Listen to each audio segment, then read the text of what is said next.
চোখের জলে ভাসিয়ে দিলাম মনের ঠিকানা। আসামের সঙ্গীত সম্রাট জুবিন গর্গ গত ১৯ সেপ্টেম্বর সিঙ্গাপুরে স্কুবা ডাইভিং করতে গিয়ে এক মর্মান্তিক দুর্ঘটনায় মারা যান।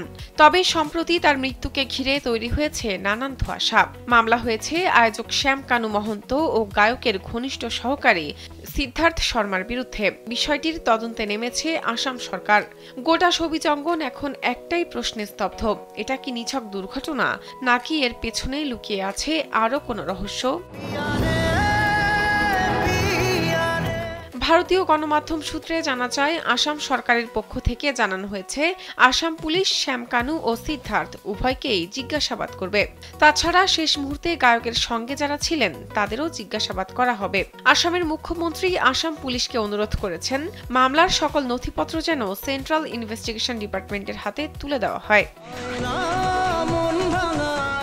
এদিকে আসামে জুবিনের বাড়ির বাইরে উত্তেজিত জনতা ক্ষোভে ফুঁসছে, কারণ গায়কের সহকারী সিদ্ধার্থের দায়িত্ব নিয়ে প্রশ্ন তুলেছেন শিল্পীর ভক্ত অনুরাগীরা।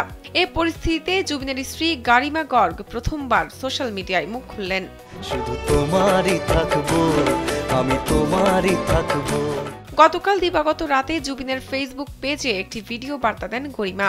তাতে তিনি বলেন, সবাইকে ধন্যবাদ এবং প্রণাম, জুবিন আসছে, আমরা সবাই শেষবারের মতো ওকে দেখব।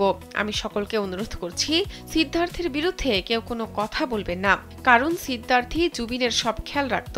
অতিমারির সময়ে জুবিনের যখন সিজার অ্যাটাক হয়, তখন ওই একমাত্র মানুষ যে নিজের জীবন বাজি রেখে আমার স্বামীকে মুম্বাই নিয়ে গিয়েছিল চিকিৎসার জন্য।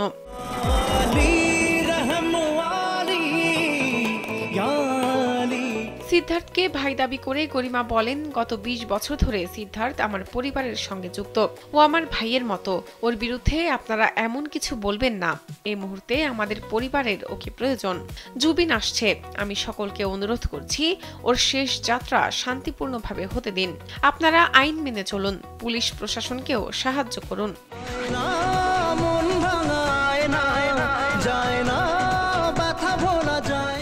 আসামের মুখ্যমন্ত্রী হিমন্ত বিশ্ব শর্মা সোশ্যাল মিডিয়ায় জানিয়েছেন, জুবিনের অন্ত্যেষ্টিক্রিয়া কোথায় হবে তা নিয়ে রোববার সন্ধ্যা ৬টায় মন্ত্রিসভায় বৈঠক হবে। যদিও কথা প্রসঙ্গে বিভিন্ন অনুষ্ঠানে জুবিন জানিয়েছিলেন তার মৃত্যুর পর অন্ত্যেষ্টিক্রিয়া যেন আসামেই হয় এবং তার নশ্বর দেহের অবশিষ্টাংশ যেন ব্রহ্মপুত্রের জলে মিশে যায়। বিনোদন ডেস্ক, কালবেলা।